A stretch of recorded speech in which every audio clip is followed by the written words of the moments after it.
নবীজি একটা ডাক দিয়ে বলে, রে আবু যর, তুমি চাইয়া দেখো শীতের কারণে গাছের পাতাগুলো শুষ্ক হয়ে ঝরে ঝরে পড়ছে। শীতের দিনে শীতের কারণে যেমনি করে গাছের পাতাগুলো ঝরে যায় রে, ঠিক তেমনি ভাবে আল্লাহ রাসূলের পাগল যখন নামাজ নামক জিকির, নামাজও কিন্তু জিকির। জিকির হলো আরবি শব্দ, বাংলাতে বলা হয় স্মরণ। নামাজের মাধ্যমে বান্দা আল্লাহর সাথে কথা বলে, এটা মুমিনের জন্য হয়ে যায় মেরাজ, ওপারে যাওয়ার পরে হয়ে যাবে জান্নাতের ছাবি। ও বন্ধু, নবীজি বলে দিলেন ওই শীতের কারণে গাছের পাতাগুলো যেমনি ঝরে যায়, আল্লাহর প্রিয় বান্দা যখন নামাজের মাধ্যমে আল্লাহর কুদরতি কদমে কপালটা লাগাইয়া দিবে রে, ওই শীতের দিনের গাছের পাতার মতো গুনাহগুলি ঝরে পড়ে যাবে। তাহলে আপনার আমার আর কোনো ভয় নেই বন্ধু। জিকির বন্ধু, জিকির করলে একটা জিকিরে ভিতরের ময়লা দূর করে দেয়, আরেকটা জিকির নামাজ নামক জিকির করলে বাহিরের ময়লা দূর করে দেয়। তাহলে ভিতর বাহির যদি পরিষ্কার হয়ে যায়, এর চেয়ে বড় প্রিয় কেউ হতে পারে না। আল্লাহর ওলি গাউসুল আজম নাম যার শোনে ডাইকাও হইলেন, আল্লাহর ওলি গাউসুল আজম নাম যার শোনে বেলায়াতের আলোই বড়লো, বেলায়াতের আলোই বড়লো, পাখি ভূমি বাগদা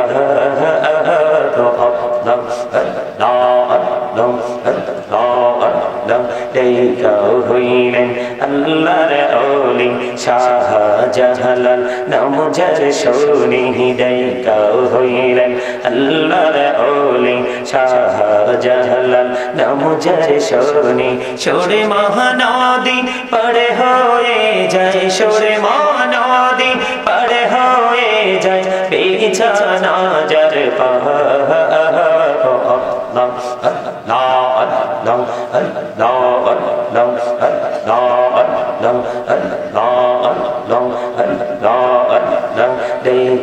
হইলেন আল্লাহর ওলি আমানত শাহ নাম যার শোনে ডাইকাও হইলেন, আল্লাহর ওলি আমানত শাহ নাম যার শোনে। রহমান দিয়ে বানায় নৌকা, রহমান দিয়ে বানায় নৌকা, সইনা হইও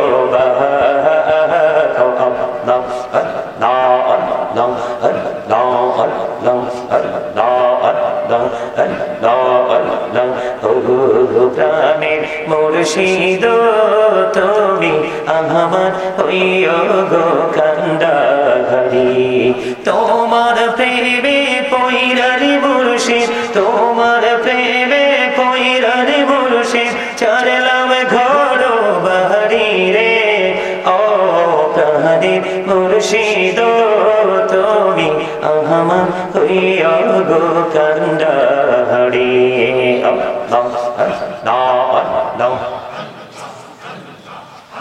লা ইলাহা ইল্লাল্লাহ মুহাম্মাদুর রাসূলুল্লাহ সাল্লাল্লাহু আলাইহি ওয়াসাল্লাম। যদি বলি ইয়া আইয়ুহান নাস অথবা ইয়া আইয়ুহাল ইনসান, এটা হলো কি, আমার দিকে তাকাবেন, অত্যন্ত গুরুত্বপূর্ণ কথা। এই যে মাথা থেকে পা পর্যন্ত বডি স্ট্রাকচারটার নাম হলো এই মানুষ, সংক্ষিপ্ত পরিচয়। এই মানুষটা কিন্তু আসল নয়, এই মানুষের ভিতরে আরেকটা মানুষ আছে, সেই মানুষটার নাম আল্লাহর কোরআনের ভাষায় আল্লাহ বলেছেন রূহ। এটাকে ইংলিশে বলা হয় সোল, বাংলাতে বলা হয় এটাকে আত্মা। আল্লাহ বলেছেন সে the soul is the word of my lord. আল্লাহ বলেছেন অনলি রূহ মিন অনলি রব্বি, first tense, present tense, future tense, অতীত, বর্তমান, ভবিষ্যৎ। এখানে তিনটা সময়, তিনটা কাল বোঝানো হয়েছে। কয়টা? কেন বললাম এই জায়গায়, কেন আসলাম জানেন? কারণ যখন আপনার আমার দেহটা বাবা মায়ের মাঝে, তখন কিন্তু আপনার আমার আসল মানুষটা, যেটা আমার মধ্যে থাকার কারণে আমি জীবিত বা মানুষ হিসাবে মানুষ আমাকে বলে, এই মানুষটা তখন ছিল আলমে আরফা, রুহের জগতে। কোথায়? যখন রুহের জগতে আপনার রুহটা ছিল, তখন কি আপনি আমি মানুষ ছিলাম? ছিলাম না। কেউ কিন্তু মানুষ বলার সাহস পাইনি, বাবা মায়ের বিয়ে হলো, মিলন হলো, মায়ের উদরে আপনার আমার বডিটা তৈরি হলো, তখন রুহের জগৎ থেকে ট্রান্সফার করে আপনার আমার ভিতরে রুহটাকে ঢুকিয়ে দিল। সময় মতো মায়ের কলিজা ছেড়ে পৃথিবীতে আসলাম। 7 দিনের দিন, যারা আল্লাহ রাসূলের আইন মেনেছে, 7 দিনের দিন নাম রাখলো, চুল ফালালো, আকিকা দিল। সেই নামকরণ থেকে আজও পর্যন্ত আমি সেই নামেই খেত। কিন্তু এই পর্যন্ত এসেছি, বাকি কতদিন যাব সেটা আপনিও জানেন না, আমিও জানি না। যেদিন আপনার থেকে আবার, যেদিন আপনার মাঝে রুহটা ছিল না, আসল মানুষটা ছিল না, সেদিন আপনাকে আমাকে কেউ মানুষ বলেনি, কারণ আমি মানুষ তো ছিলাম না। দেহ এবং আত্মা মিলে মানুষ হয়। কি হয়? মানুষ হয়। যখন আত্মা মিলে গেল দেহের সাথে, তখনই মানুষ রূপে আসলাম, এখন মানুষ রূপে আছি। কিন্তু যেদিন আপনার আমার মধ্য থেকে রূহটা চলে যাবে, সেদিন কিন্তু I am dead, you are dead নামের আগে যুক্ত হবে মরহুম আব্দুল জলিল। তার মানে কি, দেহ থেকে যখন আবার পাখি চলে গেল, তখন কিন্তু আপনি আমি আবারও ডেড হয়ে গেলাম। তার মানে আপনি আমি আর নাই, আছি। আপনারা একবার ঘর থেকে বের করলে আপনি নিবি কোনোদিন? আপনারা আমার চেয়ে বেশি দেখছেন, কারণ আমি আপনাদের তুলনায় বাচ্চা। আমি দেখছি হাঁটু পানির মধ্যে পর্যন্ত আপনার লাশ রাখছে, পানি উঠাইলে আবার পানি আসে, হুজুর আসছে, কিচ্ছু করার নাই, শোয়াই দেন, শোয়াই দিছে, আমি সব জানাজা বাতি দিয়েছি। তো তখন তো আপনি আমি মানুষ নেই। তাহলে এখান থেকে কি বোঝা গেল? মানুষের আসল সত্তা তার দেহ নয়, তার আত্মা। কোনটা? কথা বলেন, কোনটা? আত্মা। তাহলে এই প্রত্যেকটা মানুষ কি ডবল না? একটা তার দেহ, একটা তার আত্মা, রূহ। তো এখান থেকে কি বোঝা গেল? একটা মুমিন মুনাফিক না, কিন্তু আল্লাহ যা বলেছে, কখনো বলেছে হে ঈমানদারগণ, হে মুমিনগণ। আল্লাহ কিন্তু যা বলেছেন মুমিনদেরকে রেখে রেখেই বলেছে। কোন মুনাফিককে কিন্তু আল্লাহ ডাক, কোন বেঈমান কাফের মুশরিককে ডাক। যা বলেছেন আল্লাহ ঈমানদারকে, ইয়া আইয়ুহাল্লাযিনা আমানু ইয়া আইয়ুহান নাস, আল্লাহ বলছেন না? তো আল্লাহ রাব্বুল আলামিন মুমিনকে বলেছেন। তো প্রত্যেকটা মুমিনের প্রতিদিন কাজ হলো কি, যার ঈমানি দায়িত্ব হলো তার প্রতিদিন 2 ধরনের খাবার জোগাড় করা। একটা তার দেহের খাবার, আরেকটা তার রুহের খাবার। একটা হলো তার দেহের জন্য বাজার, আরেকটা করতে হবে তার রুহের জন্য বাজার। একটা বাজার লাগবে তার পৃথিবীর জন্য, আরেকটা বাজার লাগবে তার ফিউচারের জন্য, যেটা ফিউচার, ভবিষ্যতের জন্য। এই বাজারটা পৃথিবীর যেই কোনো জায়গায় গেলেই পৃথিবীর বাজার করা যায়, কিন্তু রুহের বাজার কিন্তু যেই কোনো জায়গায় গেলে করা যায়। এটি স্পেসিফিক কিছু জায়গা আছে, সেই জায়গাগুলোতে আসলে রুহের বাজার করা যায়। যেমনটি আজকেরই কাদরিয়া দরবার শরীফ, পীর কাসিমপুর, এটা হলো আজকে রুহের বাজারের জায়গা। এজন্য আপনাদের আমাদের সকলের প্রত্যাশা রাখতে হবে যে আমরা আজকে রুহানিয়তের বাজার করতে এসেছি, যেই বাজার আমাদের পৃথিবীতে কাজে লাগবে, কিন্তু বেশিরভাগ কাজে লাগবে ওপারে যাওয়ার পরে। সুবহানাল্লাহ বলেন না কেন? এই জন্য রাসূল বলেছেন, আল কবরু রাউজাতুম মির রিয়াদিল জান্নাতি ওয়া হুফরাতুম মিন হুফারিন নার। কবরটা জান্নাতের একটা বাগান হবে, জাহান্নামের একটা গর্ত হবে। মুনাফিক এবং বেঈমান কাফেরের জন্য কবর হবে জাহান্নাম। মুনাফিক কিন্তু মুসলমানের মধ্যেই থাকে, কথা বলে না? আপনার আমার মাঝেই থাকে, কিন্তু বেঈমান কাফের আপনার আমার মাঝে থাকলেও কিন্তু তারা পুরোই আমাদের থেকে ডিভাইড, আলাদা, তাই না?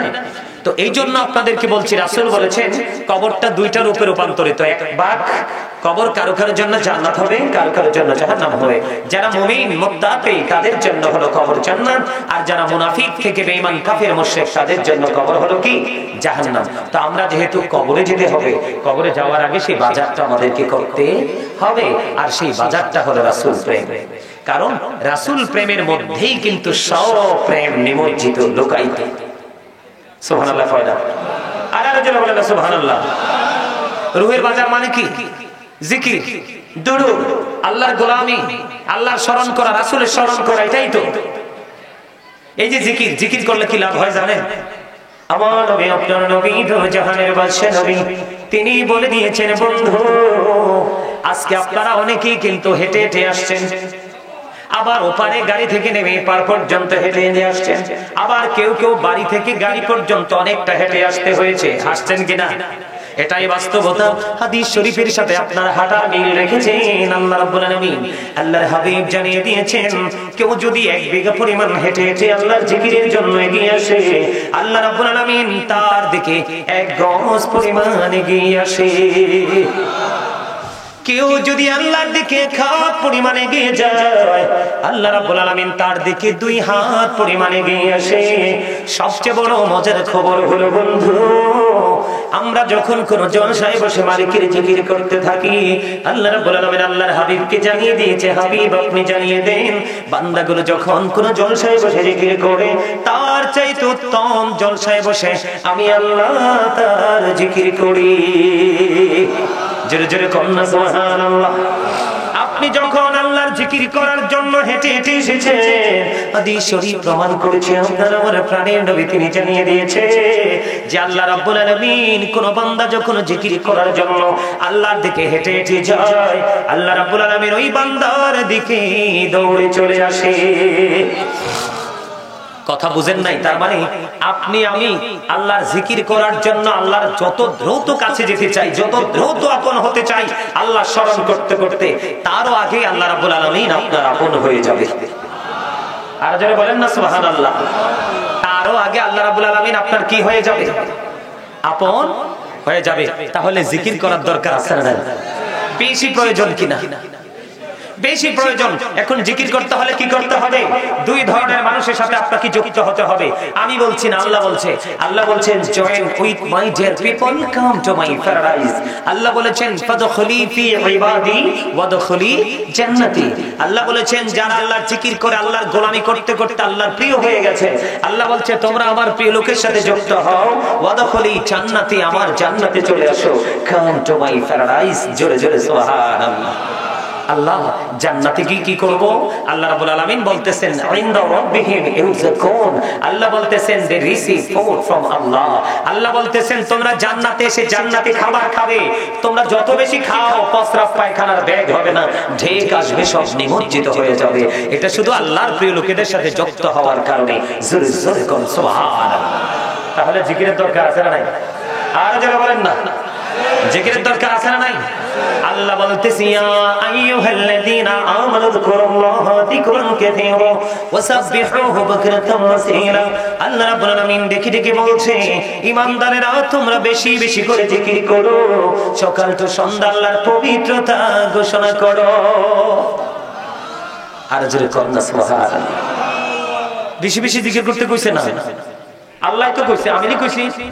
তো এই যে সুবহানাল্লাহ বলা তো আল্লাহর জিকির, আলহামদুলিল্লাহ বলা আল্লাহর জিকির, লা ইলাহা ইল্লাল্লাহ বলা আল্লাহর জিকির, কাউকে সৎ কাজের জন্য ডাকা এটাও জিকির, কাউকে অসৎ কাজ থেকে বারণ করার জন্য তাকে আহ্বান জানানো এটাও জিকির। এই যে মসজিদে মানুষ নামাজ পড়তে যায়, বাড়িতে নামাজ পড়ে, মা বোনেরা নামাজ পড়ে, নামাজটাও আল্লাহর জিকির। বড় লোক যারা অনেক বেশি অর্থের মালিক তারা মক্কা মদিনায় চলে যায় জিয়ারত করার জন্য, ওটাও জিকির। কারণ ওটা হলো জুলুস, জিকিরের জুলুস। কারণ বিভিন্ন জায়গা পরিদর্শন করে যে জিকির করা হয় ওটাকে বলা হয় জিকিরের জুলুস। আর যেটা একই জায়গায় দাঁড়িয়ে এবং বসে সম্পন্ন করা হয় এটাকে বলা হয় জিকিরের জলসা। ওমা সুবহানাল্লাহ কন্যা কিল্লা। আরে দুর্বল হয়ে গেছে, খানা রেডি করতে আছে, গরুর গোশত দি। এত টেনশন করেন কিল্লা? ইয়ান্নে গল্লাই খানা তৈরি হইতে আছে, গরুর গোশত। আলহামদুলিল্লাহ কর আরো জোরে। দেখছনি গরুর গোশতের কথা কনে জোরে কইছে আলহামদুলিল্লাহ। আরে খোদারে আলহামদুলিল্লাহ এমনি কইতে হইব, কারণ আল্লাহ আমাদেরকে বেশি সুন্দর করে বানাইছে। ও মা মা মা দুর্বল হয়ে গেছে, এত সন্ধ্যার সময় দুর্বল হলে হইব? আল্লাহ কি, আল্লাহ রাসূল কি কইছে জানেন? কই তোমরা যখন জান্নাতের বাগানে যাও তখন তো তোমরা জান্নাতের বাগানের মেহমান হয়ে যাও। তো যখন তোমরা জান্নাতের বাগানের মেহমান হও তখন তোমরা জান্নাতের বাগান থেকে ফল খেয়ে নিও। ওমা এখন প্রশ্ন করতে পারেন যে হুজুর জান্নাতের বাগানের ফল কই? আমার নবী আপনার নবী দু জাহানের বাদশা নবী তিনি জানিয়ে দিলেন হুজুর জান্নাতের বাগানের ফল কোথায় গো? আপনার আমার প্রাণের নবী বলে দিয়েছেন ফল কি জান্নাতের বাগান জেনে নিতে চাও ইয়া রাসূলুল্লাহ? জেনে নিতে চাই। নবীজি জানিয়ে দিলেন সুবহানাল্লাহ ওয়া হামদুলিল্লাহ লা ইলাহা ইল্লাল্লাহ সুবহানাল্লাহ আলহামদুলিল্লাহ লা ইলাহা ইল্লাল্লাহ লা ইলাহা ইল্লাল্লাহ লা ইলাহা ইল্লাল্লাহ। নবী আমার নূরের ফুত পুতুল জগত করলেন অজালা নবী আমার নূরের পুতুল জগত করলেন অজালা রোজ হাসরে করবেন তিনি উম্মতের ফয়সালা সুবহানাল্লাহ ইল্লাল্লাহ সুবহানাল্লাহ আলহামদুলিল্লাহ লা ইলাহা ইল্লাল্লাহ লা ইলাহা ইল্লাল্লাহ লা ইলাহা ইল্লাল্লাহ আরশ কুরসি লৌহ কলম সৃষ্টি জাহান ওসিলা আরশ কুরসি লৌহ কলম সৃষ্টি জাহান ওসিলা আলী যে আল্লাহ খুশি হইয়া নাম রাখিলেন হাবিবুল্লাহ সুবহানাল্লাহ আলহামদুলিল্লাহ লা ইলাহা ইল্লাল্লাহ লা ইলাহা ইল্লাল্লাহ লা ইলাহা ইল্লাল্লাহ মেরে সাথে নমে শৈয়াম যারে আল্লাহ পাঠাইলা মেরে সাথে নমে শৈয়াম যারে আল্লাহ পাঠাইলা আরে যে আল্লাহ দোস্ত বলে তাহার প্রেমে মজিলা সুবহানাল্লাহ আলহামদুলিল্লাহ লা ইলাহা ইল্লাল্লাহ লা ইলাহা ইল্লাল্লাহ লা ইলাহা ইল্লাল্লাহ শাহাদাতের বাণী ছুটে আসিলেন কামলে বলা শাহাদাতের বাণী ছুটে আসিলেন কামলে বলা মক্কাতে ফুটিল নবী নূরে মিন নূরে আলা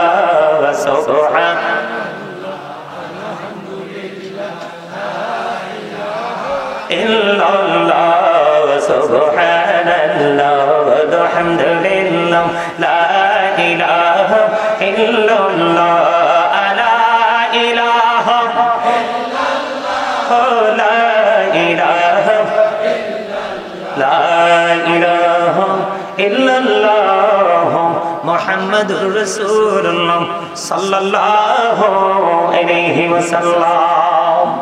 আচ্ছা, একেবারে মন থেকে সুদা করে দুটো হাত তুলে দেখা, মানে জিকিরটা করতে পেরে কার কাছে বেশি ভালো লাগছে? সবার কাছে আলহামদুলিল্লাহ। ওই যে বললাম আমি, এই যে জিকির করছেন না, আপনার ওই পরকালের বাজার করেছেন। কি করেছেন? এটা ওপারের বাজার।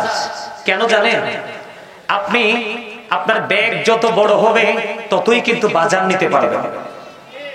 আপনার কাজের কোয়ালিটি যত ভালো হবে আপনি বেতন কিন্তু তত বেশি পাবেন। আর আপনি যত ভালো পড়াশোনা করবেন, সার্টিফিকেটে যে স্কোর থাকে সেটা যত বেশি বড় হবে, আপনার চাকরির চেয়ারটাও কিন্তু তত বড়। বলো হুজুর এখানে কেন আসলেন? এক্সাম্পলটা খুব দারুণ করে দিলাম বন্ধু। তার কারণ হলো আমার নবী, আপনার নবী, দুজাহানের বাদশা নবী, তিনি বলে দিয়েছেন জিকিরটা জবান দিয়েও করা যায়, অন্তর দিয়েও করা যায়। তবে জবান এবং অন্তর মিলে যে জিকির করা হয় এটার চাইতে উত্তম আর কোনো জিকির হতে পারে না। ও পীর কাশিমপুর কাকরিয়া দরবার শরীফ সংলগ্ন আমার ভাই, আমার বাবারা, আমার মা বোনদেরকে ডেকে ডেকে বলবো, বিশেষ করে যুবক বন্ধুদেরকে ডেকে ডেকে বলবো, আপনার আমার প্রাণের নবী তিনি জানিয়ে দিয়েছেন বন্ধু, প্রত্যেকটা জিনিসকে পরিষ্কার করার একটা যন্ত্র থাকে। থাকে কি থাকে না? ও বন্ধু, মানুষের বডির ঘরের ময়লা দূর করার যন্ত্র হলো ওই মওলার জিকির। জোরে জোরে সুবহানাল্লাহ।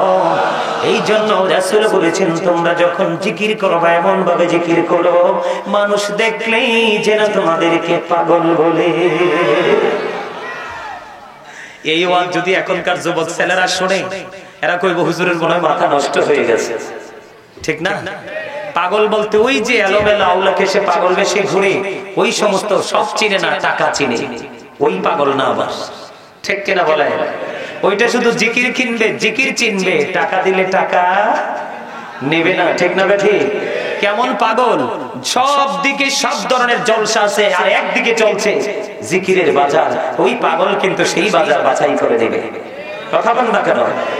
আল্লাহ রাসূল বন্ধু অত্যন্ত চমৎকার ভাবে আমাদেরকে ট্রেনিংটা দিয়ে দিলেন। জিকির করার কোনো কন্ডিশন নাই, ফাযকুরুল্লাহ কিয়ামান, দাঁড়িয়ে দাঁড়িয়ে জিকির করো, ও কুউদান, বসে বসে জিকির করো, ওয়া আলা যুনুবিকুম, শুয়ে শুয়ে জিকির করো। তারপরেও জিকির বন্ধ করা যাবে না। বন্ধু, এই জিকির আপনার মনের ঘরের ময়লা দূর করে দেয়। নবীজি বলে দিয়েছেন বন্ধু, নামাজ নামক জিকির। আল্লাহ রাব্বুল আলামিন, আল্লাহ রাসূল বলেছেন ছোট্ট একটা হাদিস শরীফ, হাদিসের রাবী হলেন হযরতে আবু যর রাদিয়াল্লাহু তাআলা আনহু। আপনার আমার প্রাণের নবী, দু জাহানের বাদশা নবী, তিনি জানিয়ে দিলেন বন্ধু, তিনি শীতের দিনে বের হয়ে দেখলেন শুষ্ক হয়ে গাছের পাতাগুলো বিরামহীন ভাবে জোরে জোরে পড়ছে। বৃষ্টি যখন দেখলেন বিরামহীন ভাবে পাতাগুলো ঝরছে, এই দৃশ্য দেখে নবীজি দুটো ডাল ধরলেন। ধরার পরে আবু যরকে ডাক দিলেন। আবু যর উত্তর দিলেন, লাব্বাইকা ইয়া রাসূলুল্লাহ, আমি হাজির হয়ে গেলাম। নবীজি একটা ডাক দিয়ে বলে, রে আবু যর, তুমি চাইয়া দেখো, শীতের কারণে গাছের পাতাগুলো শুষ্ক হয়ে জড়ে জড়ে পড়ছে। শীতের দিনে শীতের কারণে যেমনি করে গাছের পাতাগুলো জড়ে যায় রে, ঠিক তেমনি ভাবে আল্লাহ রাসূলের পাগল যখন নামাজ নামক জিকির, নামাজও কিন্তু জিকির। জিকির হলো আরবি শব্দ, বাংলাতে বলা হয় স্মরণ। নামাজের মাধ্যমে বান্দা আল্লাহর সাথে কথা বলে, এটা মুমিনের জন্য হয়ে যায় মেরাজ, ওপারে যাওয়ার পরে হয়ে যাবে জান্নাতের চাবি। ও বন্ধু, নবীজি বলে দিলেন, ওই শীতের কারণে গাছের পাতাগুলো যেমনি ঝরে যায়, আল্লাহর প্রিয় বান্দা যখন নামাজের মাধ্যমে আল্লাহর কুদরতি কদমে কপালটা লাগাইয়া দিবে রে, ওই শীতের দিনের গাছের পাতার মতো গুনাহগুলি ঝরে পড়ে যাবে। তাহলে আপনার আমার আর কোনো ভয় নেই বন্ধু। জিকিরে বন্ধু, জিকির করলে একটা জিকিরে ভিতরের ময়লা দূর করে দেয়, আরেকটা জিকির নামাজ নামক জিকির করলে বাহিরের ময়লা দূর করে দেয়। তাহলে ভিতর বাহির যদি পরিষ্কার হয়ে যায়, এর চেয়ে বড় প্রিয় আর কেউ হতে পারে না। তাহলে জিকিরের দরকার আছে না নাই? জিকিরে মজা আছে না নাই? আল্লাহ নিজে বলতেছে, ফাযকুরুনি আযকুরুকুম, আল্লাহ নিজে বলতেছে, remember me then I will remember you, তোমরা আমাকে স্মরণ করো, আমি তোমাদেরকে স্মরণ। এর চেয়ে বড় আর কি কিছু হতে পারে? আমার কিন্তু এটা পুরোটাই কিন্তু আলোচনার, আজকের আলোচনার বাইরে। আপনাদেরকে দেখলাম যে ইউ আর ভেরি উইক, অত্যন্ত দুর্বল। তখন আমি বলছি যে না, একটু স্ট্রং করতে হলে চেষ্টা করে দেখি না। আপনারা দেখি যে ওয়াজ শেষ হওয়ার আগে শক্ত হয়ে গেছে। আল্লাহ কবুল করুন, জোরে বলেন আমিন। আমাদেরকে সব সময় স্ট্রং থাকতে হবে, কারণ দুর্বল মানুষের জীবনে কোনো সফলতা আছে? কথা বলে না। যত সফলতা স্ট্রং পারসনদের জন্য, যার ব্রেইন স্ট্রং, হাতের বাহু স্ট্রং, শারীরিক গঠন প্রণালী স্ট্রং, চিন্তা চেতনা স্ট্রং, সে প্রত্যেকটা জায়গায় গেলে হয়ে যাবে সফল। আর দুর্বল বলবে আই এম ভেরি উইক, ঠিক কিনা বলেন? আমি অত্যন্ত দুর্বল, আমার পক্ষে কিছুই করা সম্ভব। কিন্তু সব দিকে দুর্বল হলেও চলবে। কিন্তু হাদিসের রাবী বলতেছেন, আমি চাইয়া দেখলাম এমন একটা শিশু বের হয়ে আসছে, এমন একটা শিশু বের হয়ে আসছে রে, সকল শিশুর মধ্য থেকে যেন অন্ধকার থেকে সূর্য বের হয়ে আসছে, তার চেহারাটা এত নূরানি। এবার আবু তালেব জলদি করে চলে গেল। যাইতে যাইতে যাইতে যাইতে তিনি খানায় কাবার কাছে চলে গেলেন। খানায় কাবার কাছে যাইয়া ছোট্ট বাচ্চার শিশুর পিঠটা খানায় কাবার দেয়ালের সাথে লাগাইয়া দিলেন। লাগাইয়া দিতে দেরি রে, ও বন্ধু, ওই যে শিশুটা আকাশের দিকে তারা ইশারা দিয়ে বন্ধু ইশারা করলেন, এভাবে ইশারা করলেন। ইশারা করতে দেরি, আকাশে কালো মেঘ জমতে দেরি হলো না, আকাশে কালো মেঘ জমতে দেরি রে, বৃষ্টি আসতে দেরি হলো না। ও বন্ধু, বৃষ্টি যখন আসলো, এত বেশি বৃষ্টি এসেছে, তখন ওই মক্কা নগরী পাহাড় থেকে পানির ঢল নেমে পুরো মক্কা নগরী শীতল হয়ে পুরো দুর্ভিক্ষ বন্ধ দূর হয়ে গেছে। জোরে জোরে বলেন না সুবহানাল্লাহ, আর জোরে বলেন না সুবহানাল্লাহ। আমার নবী এমন একজন নবী। ও বন্ধু, মা খাদিজার ব্যবসা নিয়ে যখন নবীজি রওনা হলো বন্ধু, কি নবীজি যখন বন্দর বানা হলেন কি করলেন? আমার দিকে তাকান, নবীজির সঙ্গী যারা তাদের গায়ে কিন্তু প্রখর রৌদ্র, খুব রৌদ্র লাগতেছে, কিন্তু তারা চাইয়া দেখলো সরকারে মদিনা যেদিকে যায় সেদিকে বন্ধু শুধু ছায়া, শুধু ছায়া। পরে নজর দিয়ে চাইয়া দেখলেন মেঘমালা নবীজি যেদিকে যায় এদিকে ছায়া দিয়ে দিয়ে নবীজিকে গন্তব্যে পৌঁছে দিয়েছে। জোরে চড়ে বলুন না সুবহানাল্লাহ। হাসবি রাব্বি জাল্লাল্লাহু ফি কলবি গায়রুল্লাহ, নূর মুহাম্মদ সাল্লাল্লাহু লা ইলাহা ইল্লাল্লাহ, নূর মুহাম্মদ। হাসবি রাব্বি জাল্লাল্লাহু ফি কলবি গায়রুল্লাহ, নূর মুহাম্মদ সাল্লাল্লাহু লা ইলাহা ইল্লাল্লাহ। আমরা সবাই গুনাহগার, ডাকি তোমায় বারেবার, আমরা সবাই গুনাহগার, ডাকি তোমায় বারেবার। দয়াল নবীর উসিলায় পার কইরো হাসর বেলা। হাসবি রাব্বি জাল্লাল্লাহু ফি কলবি গায়রুল্লাহ, নূর মুহাম্মদ সাল্লাল্লাহু লা ইলাহা ইল্লাল্লাহ, নূর মুহাম্মদ সাল্লাল্লাহু লা ইলাহা ইল্লাল্লাহ, মুহাম্মাদুর রাসূলুল্লাহ সাল্লাল্লাহু আলাইহি ওয়াসাল্লাম বলেন পাইলে নিরালাই গো নবী, পাইলে নিরালাই, পাইলে নিরালাই গো নবী, পাইলে নিরালাই। দুই কদমে চুমু খাবো, দুই কদমে চুমু খাবো, চরণে ধুলি মাখবো গায়ে, পাইলে নিরালাই। নবী ছাড়া গতি আছে? কত সুন্দর গজল, কথাগুলো কত সহজ। আপনারা সবাই বলেন পাইলে নিরালাই গো নবী, পাইলে নিরালাই, বলেন পাইলে নিরালাই, সবাই বলেন। দুই কদমে চুমু খাবো, দুই কদমে চুমু খাবো, চরণে ধুলি মাখবো গায়ে, পাইলে নিরালাই, পাইলে নিরালাই। জোরে জোরে কন্যা মারহাবা। নবীজির নিরালে পাওয়ার দরকার আছে নেই? স্বপ্ন যোগে একবার যদি নবীজির দিদার হয়ে যায় রে, আপনার জন্য জাহান্নামের আগুন হারাম হয়ে যাবে। পৃথিবীর কোন মানুষ কি বলতে পারবে যে আমি যেদিকে গেছি সেদিকেই মেঘমালা ছায়া দিছে? মেঘ কাকে বলে জানেননি? আকাশে দেখবেন আকাশটা সাদা, হঠাৎ করে দেখবেন আকাশের কালো মেঘের ঘন ঘটা, দেখবেন কালো হয়ে গেছে, অথবা একেবারে 100% কালো হয়, অথবা একটু কি হয়ে যায়, একটু হালকা হয়, এমনি করে বিভিন্ন রূপে রূপান্তরিত হয়। আকাশের স্বাভাবিক অবস্থা থেকে অস্বাভাবিক অবস্থায় রূপান্তরিত হয়, যেটা পৃথিবীতে বৃষ্টি আসার সম্ভাবনা, ঠিক কিনা বলে? পৃথিবীর কোন বুজুর্গ, পৃথিবীর কোন সায়েন্টিফিক, পৃথিবীর যত বড় বড় লোক হোক, যত বড় ছোট লোক হোক, যত বড় বুজুর্গই নিজেকে দাবি করুক না কেন, পৃথিবীর কেউ বলতে পারবে না যে সে যেদিকে গেছে সেদিকেই মেঘমালা ছায়া দিয়েছে। নবীজি এমন একজন রহমত, ও বান্দা, আল্লাহর মনোনীত নবী। আল্লাহ যাকে বলেছেন হাবিবুল্লাহ, যাকে বলেছেন ইমামুল মুরসালিন, যাকে বলেছেন রাহমাতুল লিল আলামিন, ঠিক কিনা বলে? নবীজি যেদিকে যাইতেন মেঘমালা নবীজিকে ছায়া দিত। বন্ধু, এটাই তো আমাদের বিবেককে প্রসারিত করার জন্য যথেষ্ট। কথা কন না কেন? আর জোরে বলেন ঠিক না ঠিক? বন্ধুরে আমার, নবীজি এমন একজন রহমত, এটা এত বড় রহমত, এত বড় নিয়ামত, এটা আমাদের বোঝার বেশি প্রয়োজন। আমার দিকে তাকান, জুম্মার দিনে কেউ যদি রাসূলকে ভালোবেসে, প্রতিদিন প্রত্যেকটা জুমার দিনে কেউ যদি রাসূলকে ভালোবাসিয়া মাত্র 80 বার যদি দরুদ পড়তে পারো, 80 বছরের সগীরা গুনাহ আমার আল্লাহ মাফ করে দেবে। বন্ধুরে আমার, আমার দিকে তাকান,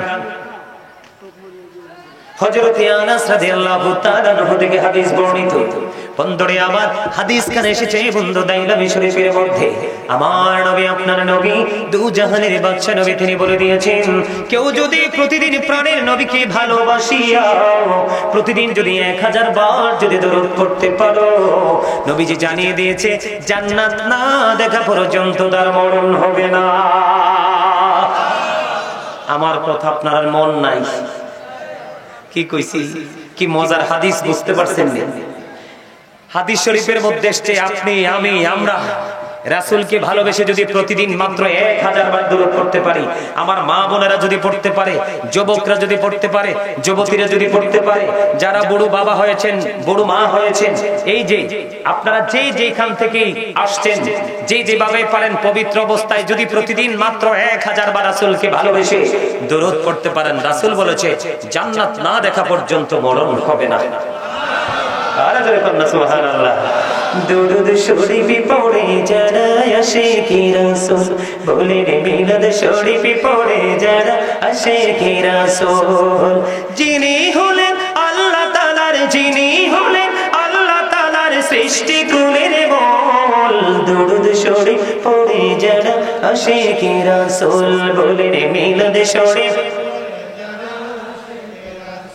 মিলাদ পড়ছে রব তাআলা, ইমানদারির দল সে কাজ করছে নিরালা, রহমতে পাবে ক্ষমা পাবে, রহমতে পাবে ক্ষমা পাবে বলেছে রাসূল, দুরূদ শরীফ পড়ে যারা আশিকি রাসূল, বলেন মিলাদ শরীফ পড়ে যারা আশিকি রাসূল। জোরে জোরে বলুন মারহাবা।